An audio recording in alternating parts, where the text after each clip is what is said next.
How inspirational. Darling. Jin Liwei was changing from his pajamas to casual loungewear. I want to extend our stay in the Philippines. Even for just a day. Sure. He agreed without hesitation. He didn't even ask why. She beamed at him. I want to bring Iris of Hope to this country. Right at that moment, the news program on the TV showed a panoramic shot of knocked-down shacks in the city's shanty towns. There were also some missing persons reported. People were hoping that there would be no casualties. Even though last night's storm wasn't a typhoon, the economic damage it caused was still quite significant. Areas that didn't have proper drainage systems were all flooded. The husband and wife watched the news together. Both of them came from wealthy families. They had never experienced such economic hardship as this. Jin Liwei brushed his wife's hair with his hand. All right, we'll bring Iris of Hope to the Philippines. Chapter: Girl Abante's Downfall, Part 1.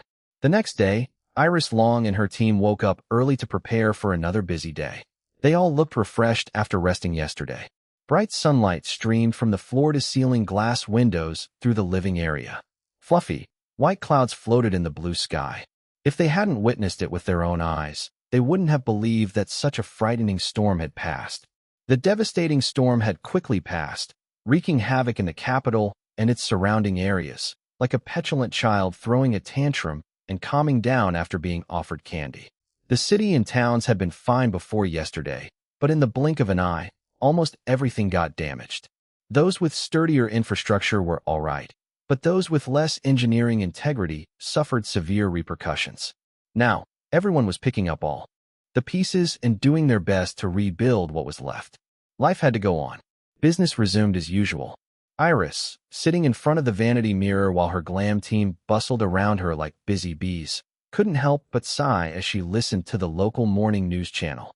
The door to the primary bedroom opened, and out came a freshly showered and freshly shaved Jin Liwei. She glanced at her husband's reflection in the mirror as he made his way towards her. He no longer looked like a zombie. You look better, darling. And slept well. His voice still sounded a bit hoarse. He leaned down and gave her cheek a quick peck. Morning, love. Good morning. She smiled and tilted her head upwards to him. He answered her silent request and kissed her mouth next. The makeup artist could only mentally sigh as he reapplied lipstick on Iris' lips. He and his colleagues were already used to it anyway.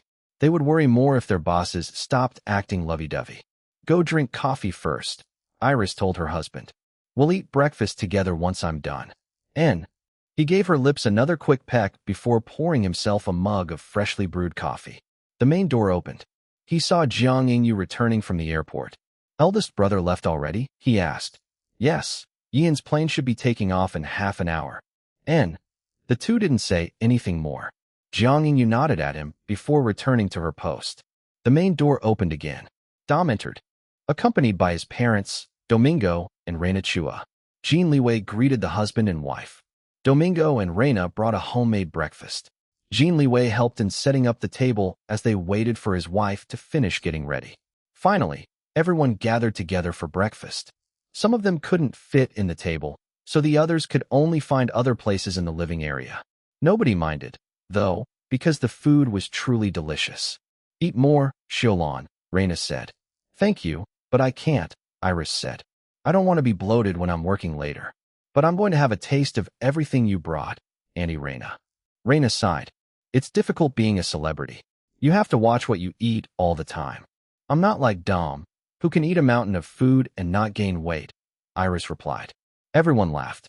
Dom tossed her non-existent long hair, feeling proud about his innate ability to stay slim no matter how much food he ate. After enjoying breakfast, Iris sipped on fennel tea to aid digestion while her hairstylist continued working on her hair. She and her husband chatted with the Chuas. The local morning TV news program continued playing in the background. I heard from my son that you want me to operate Iris of Hope here in the Philippines. Reina asked. Only if it's not a bother to you, Auntie Reina. Iris replied. Iris of Hope is very important to me. Now that I want to bring it here in the Philippines, I can only leave it to someone I trust. And I trust you and your family to maintain my foundation's original mission, vision, and values. Reina exchanged a look with her husband. Domingo nodded at her. Linda already got the hang of running Orchidia Philippines. Marjorie and her husband are the same with their real estate construction and development company. They don't need our help as much as before, so your Uncle Domingo and I are now relatively free. If you really trust me to operate Iris of Hope here, then I'll do my best. I'll also do my best to assist your Auntie Reina, Domingo said. Thank you very much, Auntie Reina and Uncle Domingo, Iris said. Then she talked about the kind of projects that she wanted Iris of Hope to do. But first, she wanted to provide immediate relief to those devastated by the recent storm. Since there was no time to arrange a fundraising event, she and her husband would donate from their own money. I think it's also feasible to cooperate with Orchidia Philippines, Iris added. A small percentage of every purchase would go to Iris of Hope. We're already doing something similar at the headquarters back home. Reina nodded. Okay, sounds good. You don't need to worry about the details, Shalon. I'll coordinate with Linda. Just wait for my report. Excited about her newfound mission, Reina said goodbye to everyone and dragged her husband, Domingo, to start working on establishing the foundation in the country. There were a few legal hoops that they needed to jump over first, but with the reputation and influence that their Chua family had built in recent years, mostly thanks to the significant remittances that Dom and Clover sent after working for Iris, Reina and Domingo felt confident about fast-tracking the process. Iris was relieved that Reina accepted her offer to operate Iris of Hope in the Philippines. If she needed to find and hire another person, then establishing her foundation in this country would take longer than she liked. Just as she was about to change into her outfit, Dom gasped and exclaimed. What happened? She asked. Dom pointed a manicured finger at the TV while his eyes widened dramatically. Boss, look, it's Girl Abante. The local morning news program showed the showbiz entertainment segment. They listened to the reporter's voiceover while several video clips of Girl Abante played one after another. Several former celebrities, whose careers had faded in the limelight, have come forward to reveal the injustice that they experienced under renowned film producer and popular talk show host, Girl Abante. Former popular drama actress. 3 years ago, I was forced to guest on her talk show. When my answers to her questions didn't satisfy her, she and her staff edited my interview to reflect badly on me. They edited my interview to make me look uncooperative and arrogant. People began bashing me. When I started fighting back and attempted to reveal her true nature, I suddenly found myself blacklisted. From the industry, former actress with a sexy image, Girl, and I go a long way back. She was my former manager. Yes, she made me famous back in the day, but she also destroyed my career when I refused to obey her. I'm not innocent. I'm not proud of the things I did to get where I was before, but I still can't accept that I'm the only one paying for the consequences when Girl did dirtier things than I did. Yes, I admit, I slept my way up. I had affairs with directors and producers. Girl was my pimp. When I finally wanted to settle down, marry who I thought was the love of my life, and build a family with him, Girl disapproved. She wanted me to continue being her cash cow. For the first time in my life, I opposed her. She revealed all my dirty secrets while keeping her own. My scandal swept through the nation. Even though I was at the height of my fame back then, I couldn't escape public judgment. They rejected me, calling me dirty and telling me to get out of showbiz. Back then, Girl had already started creating a vast network of strong connections. I was no match for her. Former male action star. She wanted to sleep with me, but I refused. I was blacklisted from the industry immediately. No director or producer dared to hire me once she had spoken. Former child actress. If some of you may remember, I was called Madam Girls Proc back then. I starred in many of her productions. I was the first choice whenever she produced new films. I also frequently guested on her talk show. Everything went well for several years. Then she found out that one of her boy toys was courting me. I didn't even know that the guy was her boy toy. Before I knew it, she blacklisted me and smeared my reputation, creating non-existent scandals that weren't true at all. My carefully cultivated pure image was destroyed just like that by sex scandals that I didn't even participate in, just because she got jealous that her boy toy wanted to be my boyfriend. Former famous director. I thought about it long and hard. I kept silent for so many years. Girl and I were not only lovers, but we were also the best partners when it came to creating films. She produced, I directed. We weren't clean. Even when we were together, we each had our own affairs. At first, we didn't mind because we worked well together. We saw all the filthy machinations behind the glitz and glamour of showbiz. We participated in them. But we were profitable, extremely so. We prioritized profit above all else. Then I became involved with an actress and got her pregnant. Girl went crazy. She hired someone to push the actress down the stairs while filming. Needless to say, the actress miscarried my baby. Chapter: Girl Abante's Downfall, Part 2. The reporter appeared holding a microphone as she spoke to the camera. Behind her looked like a lobby where several of the former celebrities who accused Girl Abante were gathered. We are in court right now, where 19 individuals have come, 15 of them former celebrities, while 4 are former directors, assistants, and staff members.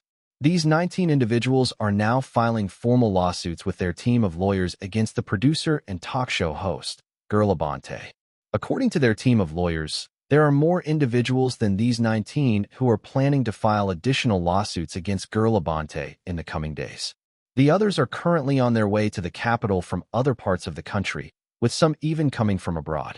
Most of them had fled in disgrace to faraway places after their careers were destroyed, allegedly by Girl Abante. Girl Abante will need to face a class action lawsuit, in addition to several individual lawsuits. Our news staff have attempted to contact Girl Abante, but so far, she has not responded in any way. We will update you regarding this case. After the showbiz entertainment segment of the morning news program ended, Iris and the others remained stunned, all except for Jin Liwei. He wasn't surprised at all.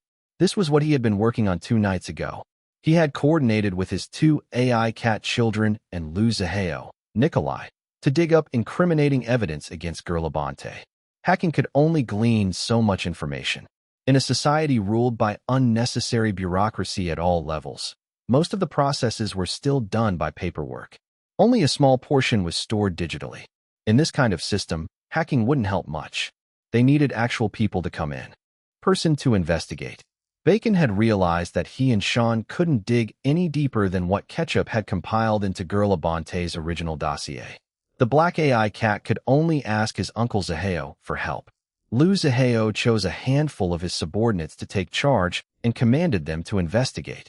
He had chosen these subordinates as they had been notorious mercenaries in the Southeast Asian region. These subordinates immediately headed to the Philippines, but not before contacting their former colleagues for assistance. For such a generous price, their former colleagues began investigating even before Liu Zihao's subordinates arrived in the Philippines. Once they had arrived in the Philippines, their former colleagues had already gathered substantial incriminating evidence against Girl Abante. They immediately forwarded the evidence to Bacon and Sean. Then Jin Liwei had begun to move. He had asked Ketchup for a list of the best law firms in the Philippines specializing in catering to celebrities and public figures. Why? Because most of these law firms had a flair for the dramatic. Hiring them meant that Girl Abante's case would sweep the nation, turning it into a scandal that would drag her down, just like what she had done to the many former celebrities whose careers she had destroyed throughout the years. After choosing a law firm from Ketchup's list, he delegated the contact process to Ketchup's company, White Tigress International Virtual Assistants Services, minimizing his traces in the case as much as possible. Ketchup had assigned a Filipino virtual assistant with the best track record in her company to be her father's correspondent. The virtual assistant contacted the law firm that Jin Liwei had chosen and hired them to represent the former celebrities in filing lawsuits against Girl Abante. By that time, Liu Zihao's subordinates and their former mercenary colleagues had already gathered Girl Abante's victims. Most of the victims immediately agreed to cooperate with the law firm. Now that someone was giving them a platform to call out the injustice that they had suffered under Girl Abante's tyranny, there was no chance in hell that they would cower. Their lives after falling from grace had already been hellish, their reputations in tatters. They wouldn't lose anything by coming forward to seek justice, especially now that someone had promised to protect and compensate them as long as they agreed to fight it out against Girl Abante in court and in the media. Their assigned mission was simple: destroy Girl Abante's reputation just like how she had destroyed theirs. They were more than willing to do so. They had been waiting for this kind of opportunity for a long time.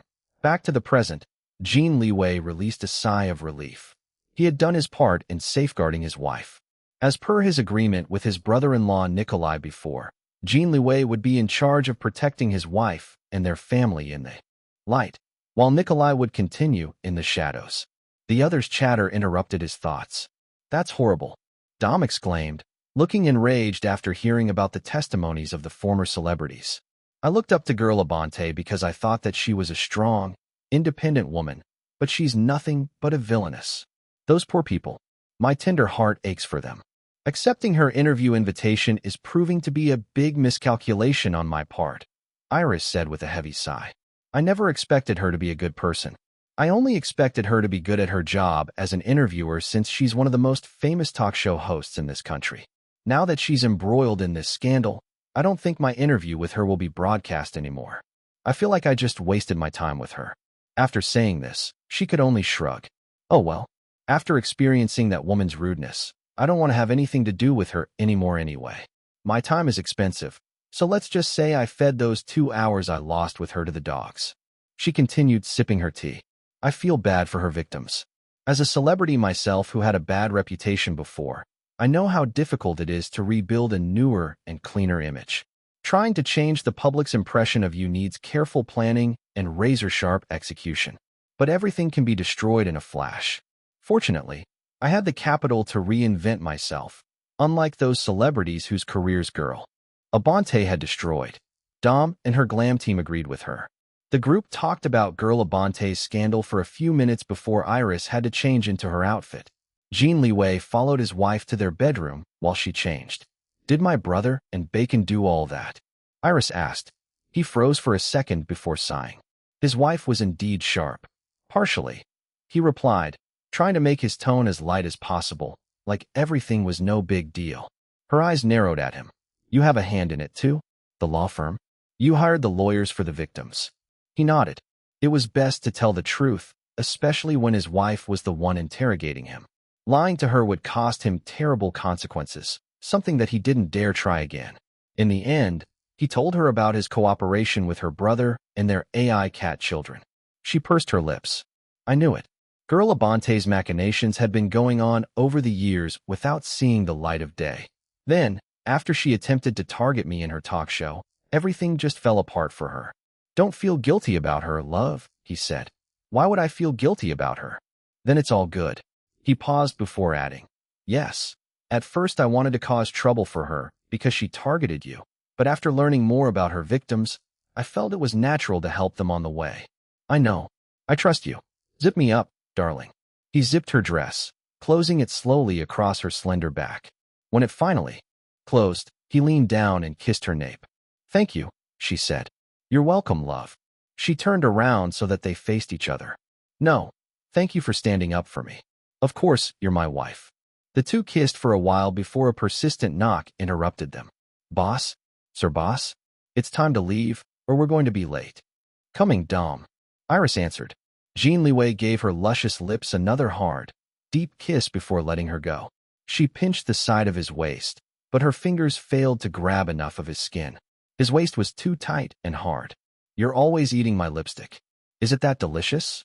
My makeup artist must be so annoyed reapplying it all the time. He smirked. It's not that your lipstick is delicious. Your mouth is so sweet and scrumptious that I can't get enough of it. And let's see if your makeup artist dares to feel annoyed with me. She rolled her eyes at him, but the sweet smile on her lips gave her real feelings away. Just like him, she loved it whenever he kissed her. Finally, the husband and wife left the bedroom to meet with the others. Just as the makeup artist was about to sigh, he caught his Sir Boss's warning eyes. He stood up straighter and wore a fawning expression before wielding a lipstick to reapply to his boss Iris' lips. He loved reapplying lipstick. He could do it all day. The group left the hotel and headed to their destination, a magazine photo shoot and interview. The location was near the hotel, so they should arrive soon despite the traffic. Then Iris' phone rang. Dom answered it for her, as he was holding her handbag. Hello? Ah, yes, madam. Please hold on.